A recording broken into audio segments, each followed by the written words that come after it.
فرمایا کہ میں ان کی گالیوں کی اگر پرواہ کروں تو اصل کام جو خدا نے مجھے سپرد کیا ہے رہ جاتا ہے۔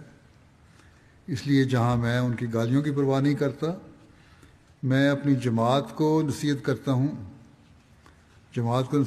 ہوں کہ ان کو مناسب ہے کہ ان کی گالیاں سن کر برداشت کریں اور ہرگز گالی کا جواب گالی سے نہ دیں، کیونکہ اس طرح پر برکت جاتی رہتی ہے۔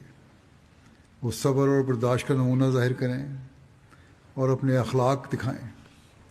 یقیناً یاد رکھو کہ عقل اور جوش میں خطرناک دشمنی ہے۔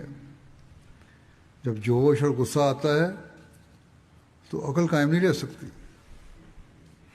لیکن جو صبر کرتا ہے اور بردباری کا نمونہ دکھاتا ہے اس کو ایک نور دیا جاتا ہے جس سے اس کی عقل و فکر کی قوتوں میں ایک نئی روشنی پیدا ہو جاتی ہے، اور پھر اس نور سے نور پیدا ہوتا ہے۔ غصہ اور جوش کی حالت میں چونکہ دل و دماغ تاریک ہو جاتے ہیں، اس لیے